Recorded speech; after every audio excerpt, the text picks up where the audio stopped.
Bismillahirrahmanirrahim. Alhamdulillahi Rabbil Alamin. Wassalatu wassalamu ala ashrafil anbiya'i wal mursalin. Nabiyina Muhammadin wa ala alihi wa sahbihi ajmain. Assalamualaikum warahmatullahi wabarakatuh. So ngayon insyaAllah, Al-Qiyamatus Sugra, at tinatalakay na natin yung pagdating ng as-sa'a, o ang mismong oras ng pagdating ng araw ng paghuhukom. So tinatawag siyang as-sa'a kasi mas specific ang sa'a kaysa sa yom, kumbaga mas tukoy. At tatalakay natin nung nakaraan ng napakaraming mga dalil at batayan na ang araw ng paghuhukom ay malapit na.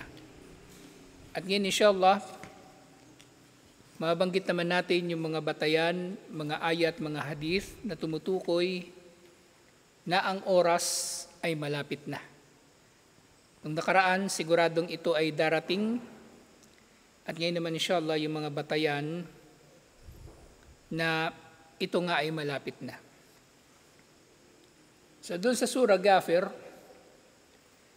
chapter 40, verse 59, Inna sa'ata la'atiyatun la rayba fiha walakin na aktharan nasi la yu'minun. So ito yung huli nating nabanggit nung nakaraan. Tunay na ang oras ay tiyak na darating nang walang pagdududa rito.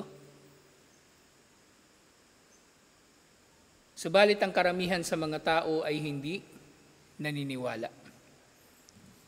At ganyan din sinabi ni Allah subhanahu wa ta'ala doon sa Surah An-Nisa, chapter 4, verse 87, Allahu la ilaha illahu la yajma'annakum ila yawmil qiyamati la rayba fihi. Si Allah, walang Diyos na marapat sambahin liban sa Kanya, tiyak na titipunin niya kayo tungo sa araw na walang pagdududa rito. Sa tinukoy dito na wala talagang pagdududa na darating ang araw ng paghukom. At hindi sinabi sa Surah Ad-Dhariyat, chapter 51, verse 1 to 6, Wad-Dhariyati Dharwa, si Allah ay nanunumpa sa mga hangin na nagkakalat ng alikabok, Falhamilati Wikra, at sa mga ulap na nagdadala ng tubig, Hamilat, ibig sabihin may dalang tubig. Hamil, ibig sabihin may dala. Kumbaga, yun yung fa'il niya.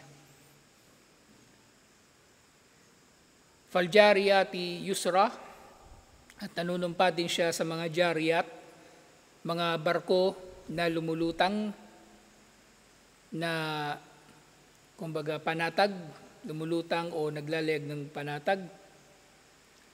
At din sinabi ni Allah subhanahu wa ta'ala, falmukassimati amra, at sa mga naghahati-hati o kumbaga nagpapatupad ng mga inutos ni Allah, tinutukoy dito yung mga anghel. Ang tinutukoy dito yung mga anghel. Innama tu'aduna lasadik. Ang ipinangako sa inyo ay katotohanan lamang. Inna dina wa inna dina lawaki. At tunay na ang din, na sa konteksto nito, ang din na tinutukoy dito ay katulad doon sa tinutukoy sa Yawmuddin, isa sa mga pangalan ng araw ng paghuhukom. Anong ibig sabihin ng Yawmuddin? Araw ng paggagantimpala. Din ang tinutukoy dito, paggagantimpala. Na nanggaling ito sa salitang dana, pagtutuos o pagtitimbang. Katulad doon sa hadith, al-kaysu mandana nafsahu. Ang tunay daw na matalino, siya raw na naglalapit sa kanyang sarili tungo kay Allah o nagtutuos sa kanyang sarili at wa ya'malu nakalimutan ko yan dito. Al-Kisu mandana nafsahu. Nakalimutan ko na, baka mamaya maalala ko inshallah. Basta yun yung tinutukoy doon na din, yun yung pinanggalingan niya. Wa amila lima ba'dal maut. Ang tunay na matalino, yung nagtutuos sa kanyang sarili at kumikilos, nagtatrabaho para sa kabilang buhay, para sa panahon pagkatapos ng kamatayan. Okay? So yung matalino, hindi yung scholar, hindi yung maraming diploma, hindi yung kung ano-ano. Yung matalino, yung pinaghandaan niya ang kabilang buhay. Kasi tiyak na darating ang kabilang buhay. Katulad ng tinukoy nga dito, wa inna ad-dina lawaqi, katiyakang ang paggagantimpala ay mangyayari. At gayon din sa Surah At-Tur, tinukoy ni Allah subhanahu wa ta'ala, in Surah At-Tur chapter 52, verse 1 to 8, Wat-tur wa kitabim mastur, fi rakkim manshur, wal baytil ma'mur, was saqfil marfu', wal bahril al-masjur, inna adaba rabbika lawaqi, ma lahu min dafi.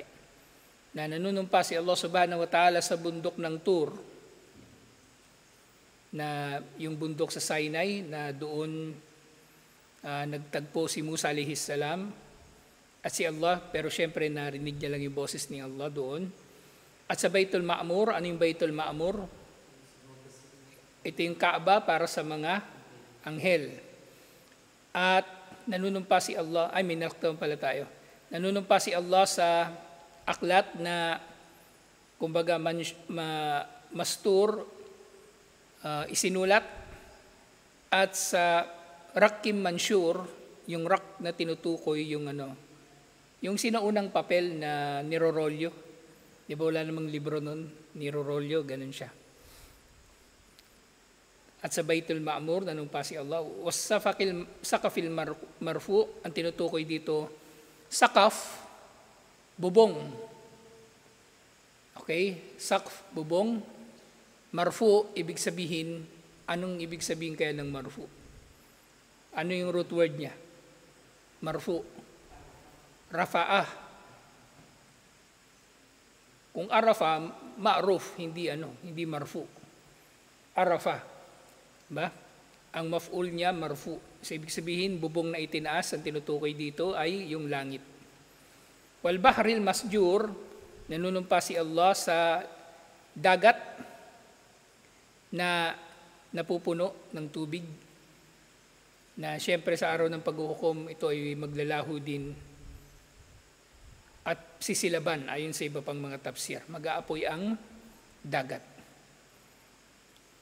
Tunay na ang parusa ng iyong Panginoon ay matutupad at walang makakapigil nito. So lahat ng ito ay tumutukoy sa katiyakan ng pagdating ng paghuhukom at ito ay malapit na nga. Ngayon din sinabi ni Allah subhanahu wa ta'ala sa Surah Yunus, chapter 10, verse 53. Sinabi niya, وَيَسْتَنْبِئُونَكَ أَحَقٌّ هُوَ قُلْ إِي وَرَبِّي إِنَّهُ لَحَقٌّ وَمَا أَنْتُمْ بِمُعْجِزِينَ. Tinatanong kanila Muhammad sallallahu alaihi wasallam na totoo ba ang sinasabi mo? At ang tinatanong dito sa kanya yung pagdating ng araw ng paghukom. At sinabi ni Allah, sabihin mo, oo, sumpa sa aking Panginoon ito ang katotohanan at kayo ay hindi makakatakas dito. Ngayon sa Surah As-Saba, chapter 34, verse 3, وَقَالَ الَّذِينَ كَفَرُوا لَا تَأْتِينَ السَّاعَةُ قُلْ بَلَى وَرَبِّي لَتَأْتِيَنَّكُمْ.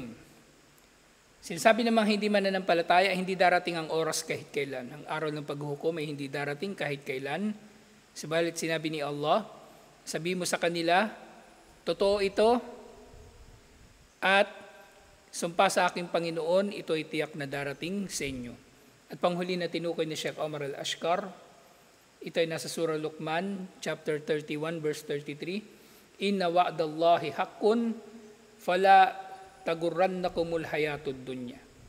Tunay na ang pangako ni Allah ay totoo, kaya huwag na huwag kayong malilinlang o magpapalinlang sa buhay sa mundo. So napakaraming mga ayah at mga hadith actually ang tumutukoy na darating talaga ang araw ng paghuhukom. At ngayon naman, maraming mga aya ang tumutukoy na ang araw ng paghuhukom ay malapit na. Malapit na. Kaya ito yung dahilan kung bakit sa maraming aya sa Quran, ang marami sa mga bagay na tumutukoy sa paraiso, impyerno, araw ng paghuhukom, puro past tense. Okay? Lahat past tense. Na sa Arabic, hindi porke past tense ginamit, nangyari yun sa nakaraan. Maaring tinutukoy doon yung nangyayari ngayon o mangyayari sa hinaharap, pero siguradong nangyayari. Halimbawa, doon sa ikama, di ba? Hayya alas salati, hayya alal falah, kada qamatis salatu, kada qamat tis salah. Yung kamat, ito ay past tense. Pero gagawin pa lang natin yung salah. Okay? So, ibig sabihin, tiyak na, itataguyod na ang salah. Iwan mo na kung ano yung ginagawa mo at sumama ka na sa saf para sa salah. At yun yung isang hukom na binibigyang diin natin, na kung inabutan ka ng imam o inabutan ka na ikaw ay nagsasala ng sunnah, halimbawa, at ang imam ay nagpatawag na ng ikama, itigil mo na ang sunnah kung sa palagay mo ito ay magiging abala sa iyo sa pagpasok sa saf. Okay? Halimbawa niyan, nag-ikama na at ikaw ay kakatakbir mo pa lang. Kakatakbir mo pa lang. Itigil mo na yung sala. Wala kang ibang kailangan gawin. Itigil mo lang. Hindi mo kailangan na magtaslim o ano pa man. Kasi yung iba, ang akala nila kapag nag-ikama at sila ay nakaupo, halimbawa, nakaisang raka'a pa lang sila magtataslim. Hindi kailangan magtaslim. Umalis ka lang sa ginagawa mong sunnah, walang problema. Kasi itinawag na ang wajib at kailangan mong iwan ang sunnah. Iwan mo lang siya. Ngayon kung halimbawa, sa palagay mo, matatapos ang iyong sala bago pa mag-takbiratul ihram ang imam, so pwede rin na tapusin mo na. Pero kung tatapusin mo yung sunnah mo na sala, nagagawin mo lang din naman ito na mabilis, magmamadali ka, wag na lang. Tapusin mo na lang ang sala mo, kumbaga iwan mo na yung sala mo at sumama ka na sa saf. Sumama ka na sa saf. Yun ang mas tama. Kasi, sige, magmamadali ka magsala ng sunnah. Anong saysay?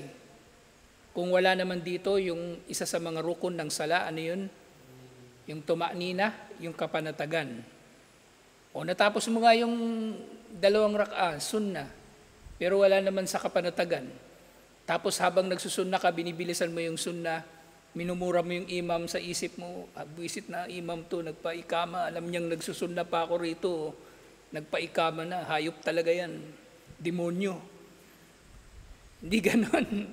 Ang imam ang pinaka may karapatan kung kailan mag-iikama. Okay? Para sa kaayusan nito, okay? Hindi dahil sa importante, hindi ko to sinasabi para pa-importante ako rito, hindi. Yun ay para sa kaayusan. Okay? Para kahit saan man kayo mapunta, alam nyo ang gagawin nyo. Inshallah. Alam nyo yung gagawin nyo. Inshallah.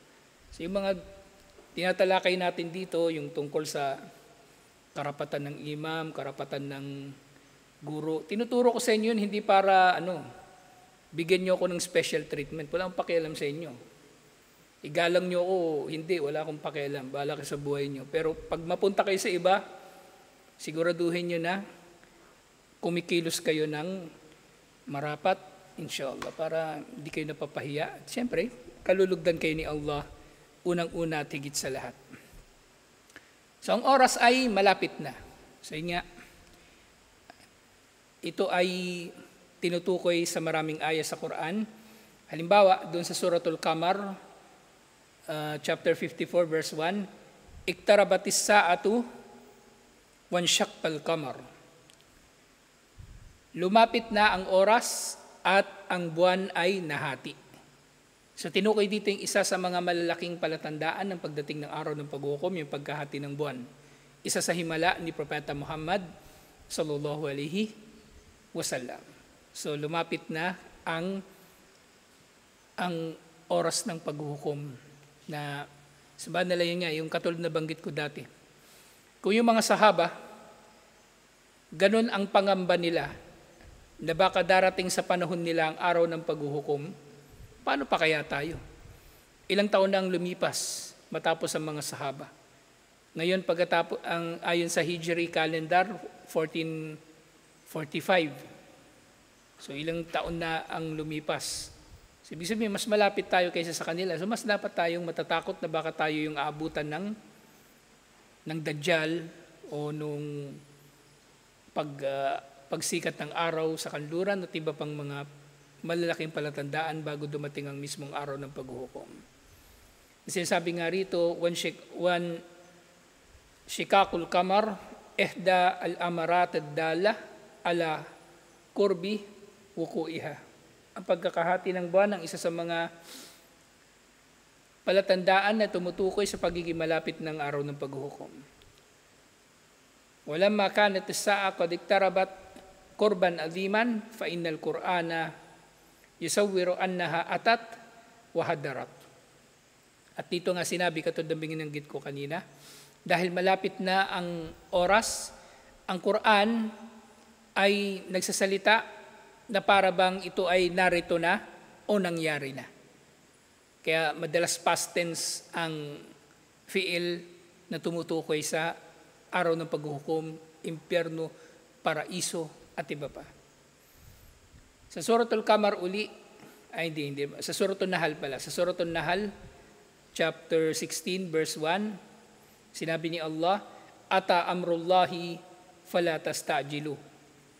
Dumating na ang utos ni Allah, kaya huwag ninyo itong mamadaliin. Huwag ninyo itong mamadaliin. Nang amar na ito ayon sa tafsir, ang araw ng paghuhukom.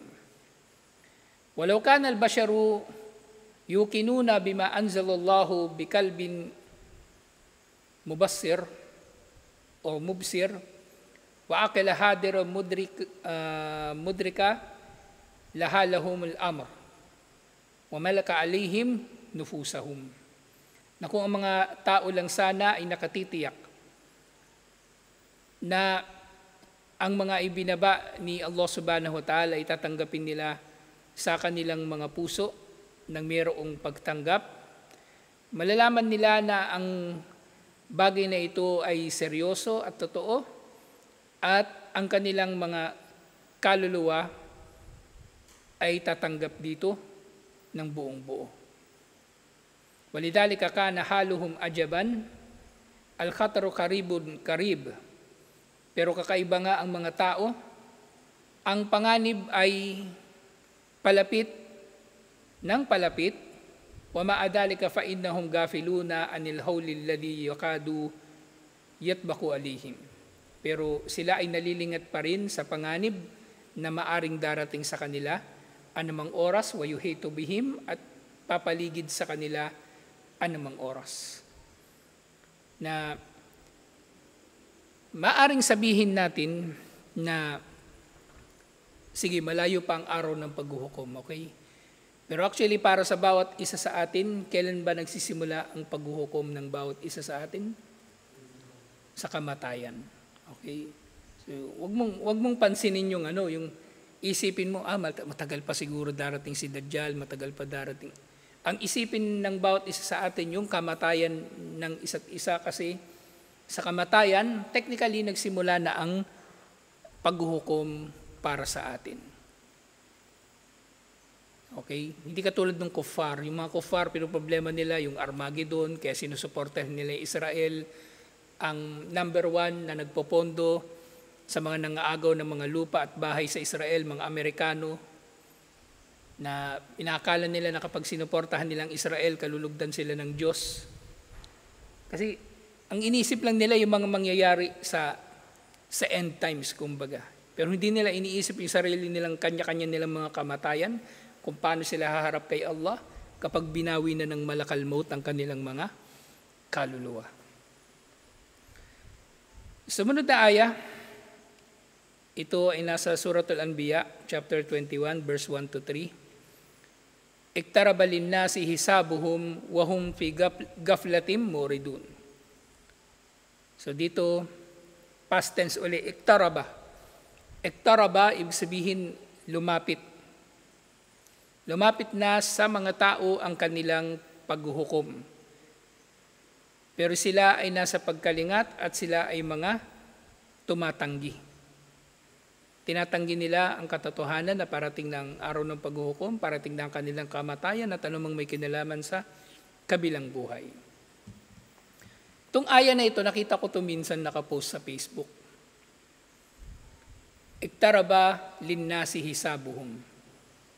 Yung hisab, kapag tinranslate mo yon sa English, account. So dun sa poster, parang lumalabas na ito ay dalil na ang mga tao raw ay magiging abala sa kanilang Facebook account. Yun yung nakadrawing mga tao nakatingin lang sa cellphone, naglalakad. Hindi Facebook ang tinutukoy dito, okay? Hindi Facebook ang tinutukoy dito, kundi account, kumbaga yung talaan ng kanya-kanya nating mabubuti at masasamang gawa. Kasi parang pinapalabas doon sa meme na himala daw ito sa Quran, na nahulaan daw ng Quran na magkakaroon ng Facebook sa dulo ng panahon. Hindi ito tumutukoy doon. At yun ay, yung mga ganong paniniwala ay mapanganib dahil yun ay pagbibigay ng tao ng sarili niyang tafsir ng Quran. Samantala meron namang malinaw na tafsir. Ang hisab dito, ang tinutukoy dito yung pagtutuos. Nakarugtong dito, mayatihim min dikrin min rabbihim muhdatin illastamauhu wahum yalabun. Na walang dumating sa kanila na anumang paalala at babala mula sa kanilang Panginoon, mula sa Quran. Siyempre, liban na lang na, oo, naririnig nila ito, pero sila ay naglalaro lang. Kumbaga, hindi nila ito siniseryoso. Naririnig nila, ito na nga yung nabanggitan natin nung nakaraan, di ba? Naririnig nila, pero hindi naman talaga nila ito pinapakinggan. Okay? Yasmaun, walakin la yastamiun. Yasmaun, naririnig nila, lakin, pero la yastamiun, hindi sila nakikinig. Naririnig lang nila, pero hindi naman talaga sila nakikinig. Lahiyatan kulubuhum. Ng kanilang mga puso daw ay abala sa mga material na mga bagay. So ganito ang katotohanan sa mga tao na bagaman malapit na nga ang araw ng paghuhukom, walang duda. Kaya nga sa Quran tinutukoy ito palagi na past tense dahil tiyak na darating ito. Pero mga tao, wala silang pakialam. Wala silang pakialam. Ang mahalaga sa kanila yung buhay dito sa mundo. At ang maraming mga tao nga, makikita niyo sila na ginawa na nilang paraiso ang mundo na ito. Kahit sa mga Muslim. May mga Muslim na ginawa na nilang paraiso ang buhay dito sa mundo. Wala silang pakialam sa kabilang buhay halos. Parang pangalan na lang yung pagiging Muslim nila. Walada fa innahu qad katara fil Qur'ani tahdirul ibad minas sa'a. Na dahil dito maraming beses na nababanggit sa Quran ang babala sa mga alipin tungkol sa oras ng paghuhukom. Wal amru bil istidadi laha, at utos sa paghahanda tungkol dito. Wa abbara anha bil gad. Wa huwa al-yawmut tali lil yawmil ladhi ta'ishu fihi. Na si Allah subhanahu wa ta'ala nag-uutos siya sa atin na maghanda tayo sa araw ng paghuhukom at inilarawan niya ito na mangyayari kinabukasan dahil, kumbaga, kung ang araw ngayon, ang araw na nabubuhay tayo, ang dunya, ang araw na kung saan o kung kailan nabubuhay tayo dito sa mundo, yung kinabukasan, ito na yung araw ng paghuhukom. Kaya nga, maraming pangalan ng ang araw ng paghuhukom, di ba? Yawmul Qiyamah, araw ng pagkabuhay muli. Yawmuddin, araw ng pagtutuos o paggagantimpala. Yawmul Hisab, yung araw ng pagtutuos. Tapos, Yawmul Akhir, bakit ito tinawag na Yawmul Akhir? Huling araw, kasi wala ng araw pagkatapos nito. Ibig sabihin ng araw, yung day, na pagkatapos ng araw ng paghukom, paraiso at impyerno na lang ang meron. Wala ng araw pa na dadaanan o pagdadaanan ng mga tao. At muli, doon sa sinabi ni Allah subhanahu wa ta'ala sa Suratul Hashr, chapter 59, verse 18, "Wal tandur nafsum ma qaddamat ligad." Marapat na tingnan ng tao kung ano ang inihanda niya para sa kanyang kinabukasan. So ito yung tinutukoy ni Sheikh kanina na tinukoy ni Allah ang araw ng paghuhukom bilang gad, kinabukasan, gadan, bukas, dahil ito ang araw na darating pagkatapos ng araw ng buhay natin dito sa mundo. So sinasabi, kayfa yakunu qariban ma mada alal ikhbari bi qurbi wuqu'ihi alfa wa arba o mi'a am. So paano sa Quran, tinutukoy ang araw ng paghuhukom na nalalapit na noong 1,400 years na yung nakakalipas o mahigit na. So bakit ito tinukoy doon sa Quran na malapit? Kung tutuusin, malayo pa, di ba? Ito sasabihin nito ng mga pilosopo. Wal jawabu annahu qaribun fi ilmillahi wa takdirihi. Maaring sa pananaw ng tao, ito ay malayo pa. Kasi kung ang tao sa kanyang limitadong pag-unawa sa mga bagay-bagay, kasi nga, ang tao hinahatulan niya yung mga bagay-bagay ayon sa kanyang pag-unawa. At may mga bagay na hindi talaga maaarok ng tao. So inisip ng tao na malayo pa ang araw ng paghuhukom kasi nga kung pagbabatayan yung mga panahon ng kanyang buhay, isipin niya na malayo pa ito. Kasi isipin niya malayo pa yung panahon ni Dajjal, pagbaba ni Isa alayhis salam, Ya'juj o Ma'juj at iba pa. Pero para kay Allah, malapit na ito para kay Allah. Actually, alam na nga ito ni Allah. Di ba? Sa Qadar, aning 4 na haligi ng Qadar, ulit-ulitin natin para makabisado natin, kaalaman ni Allah, kagustuhan ni Allah, pangalawa, pangatlo, pagtatala, pang-4, paglikha. So bago pa man likhain ni Allah ang lahat, alam na ni Allah kung ano ang gagawin natin. At ano ang kahihinatnan ng mga ginawa natin. At ano ang mangyayari na mga bagay-bagay, o anong mangyayari sa mga bagay-bagay kung iba ang nangyari, halimbawa. Iba yung nangyari, iba yung napangasawa mo, alam ni Allah kung ano yung mangyayari. At mula sa mga bagay na ito, na nalaman niya, pipili siya ng mga bagay-bagay na nagugustuhan niya. At mula sa mga nagugustuhan na ito, lahat ng ito itatala niya sa Allahul Mahfud. Lahat yun nakalista na. At naririto tayo sa mundo, nilikhain niya tayo para lang tuparin kung ano ang itinakda ni Allah sa atin. So sa ganitong paraan, parehong umiiral ang free will ng tao at ang pagtatakda ni Allah. So saan umiiral ang free will ng tao? Doon pa lang sa kaalaman ni Allah, nakita na ni Allah kung ano yung gagawin natin. Hindi pa niya tayo nililikha sa perpektong kaalaman ni Allah. Kasing kaalaman ni Allah, hindi yun nalilimitahan ng panahon. Hindi katulad ng tao. Limitado tayo halos sa present lang na panahon. Wala tayong nalalaman absolutely sa future at sa nakaraan, konti lang yung nalalaman natin kung meron man. Okay? So si Allah, since siya yung lumikha ng panahon, nalalaman niya yung lahat at walang imposible sa kanya na malaman. Lahat ng bagay ay malalaman ni Allah. Anong gagawin natin, anong resulta ng gagawin natin, at anong mangyayari kung halimbawang iba ang mangyayari. Okay? Kumbaga lahat ng possibility ay malalaman ni Allah o nalaman na ni Allah. May napanood akong video kanina.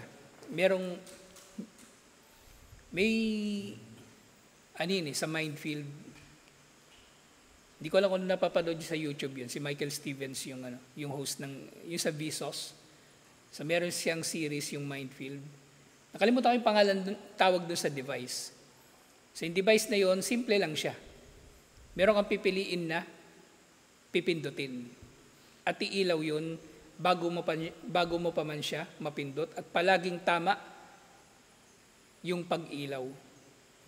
So merong nakakabit sa ulo mo na mga parang sensor.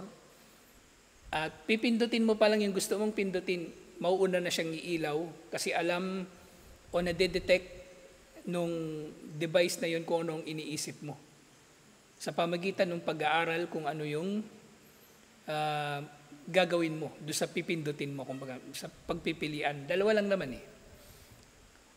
Napaisip ako kanina na kasi tinanong nila, kasi may mga kumbaga, gumagawa sila ng paraan para hindi mahulaan ng computer yung pipindutin nila. Nag-iisip sila ng kung ano-ano. Pero hindi pa man sila kumikilos, nakikita na nila na umiilaw yung pinaplano talaga nila na pindutin. So, naitanong nung host, posible kaya na yung tao ay kumikilos ayon lang sa kung aning, kumbaga, itinakda ng utak niya na gawin niya? So sa ganun, kung babalik tayo sa qadar na sa al-khalq, nilikha tayo ni Allah para na lang isabuhay kung ano yung itinakda ni Allah.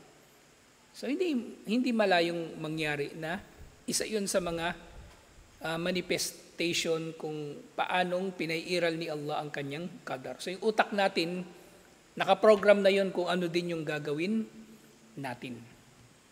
Okay? So doon sa kaalaman ni Allah, doon pa lang nandun na yung free will ng tao.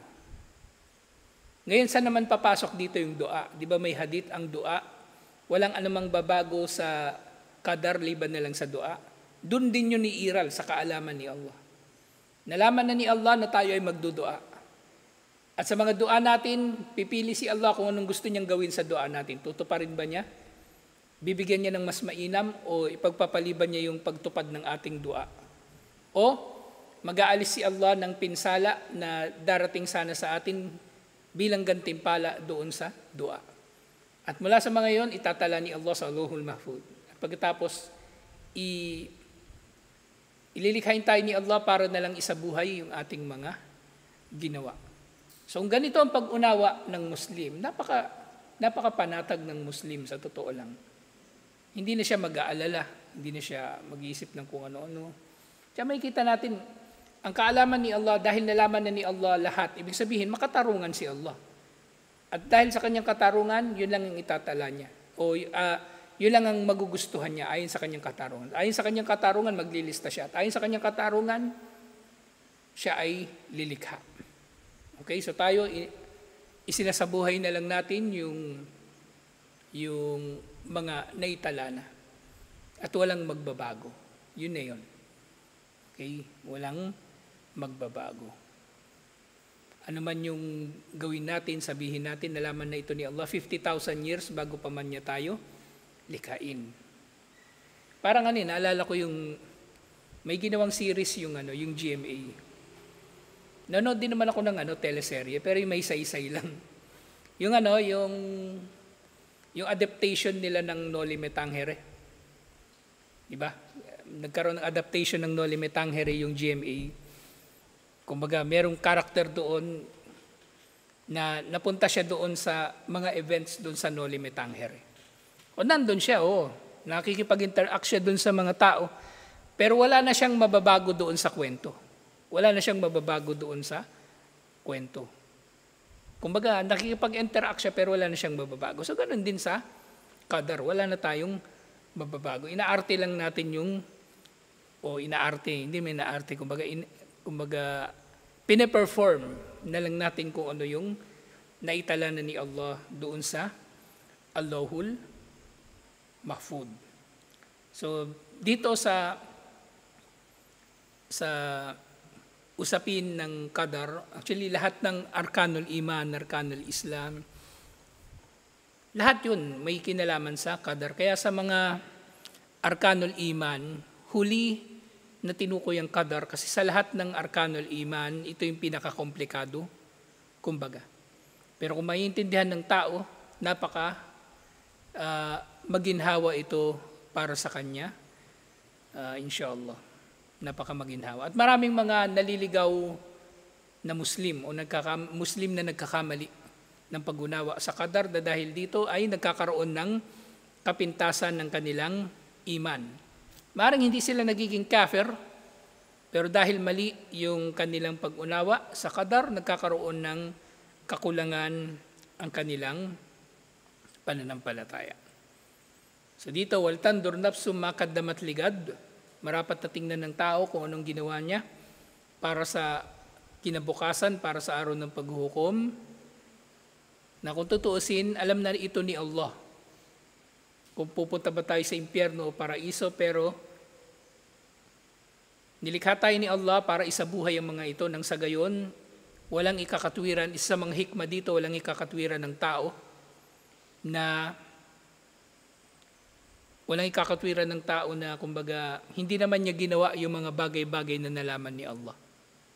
Naintindihan niyo? Samantalang kung ginawa ito ng tao, magkakaroon ng araw ng paghukom, ipapakita ni Allah, ayan, yung ginawa mo. Hindi lang yung nalaman ni Allah. Ipapakita niya talaga kung ano yung mismong ginawa ng tao. So nga, paanong mangyayari na malapit na ang araw ng paghukom, samantalang napakatagal pa noon nung panahon ni Propeta Muhammad sallallahu alaihi wasallam, sa paningin ni Allah ito ay malapit na. Kasi hindi siya nalilimitahan ng panahon. Si Allah ang lumikha ng panahon, kaya ang kanyang kaalaman ay hindi limitado ng panahon. Kahit pa ang tao, wa in kanat al-makayis al-bashariyah tarahu baidan. Kahit pa ang mga tao sa pagsukat nila, nakikita nila ang araw ng paghuhukom bilang isang bagay na malayo. Katulad ng sinabi ni Allah subhanahu wa ta'ala sa Suratul Ma'arij, chapter 70, verse 6 to 7, innahum yarawnahu ba'ida, tunay na nakikita nila ito na malayo, wa narahu qariba, subalit nakikita namin ito ang araw ng paghuhukom na malapit. Nakikita ito ni Allah na malapit. So yun ay isang bagay na hindi natin maarok, kumbaga, kasi si Allah siya ngayon lumikha din ng panahon. Kaya marapat na manalig ang tao sa sinasabi ni Allah na kung ito ay malapit na nga ito, inshallah. At hindi lang inshallah, sigurado na ito ay tiyak na malapit. Alhamdulillah, kaya marapat na ang tao ay gagawa ng lahat ng kanyang dapat gawin para sa paghahanda sa araw ng paghuhukom. So tutuloy natin ito, inshallah, kasi itong mga bahagi ng pagtalakay tungkol sa katotohanan tungkol sa araw ng paghuhukom at sa kabilang buhay, dito natin maunawaan ang pag-unawa ng mga Muslim sa araw ng paghuhukom. Hindi yung kumbaga pinulot lang natin yung paniniwala natin sa mga kuffar at kung sino-sino pang nagbibigay lang ng kanilang opinion. So itutuloy natin ito inshallah. Assalamualaikum warahmatullahi wabarakatuh.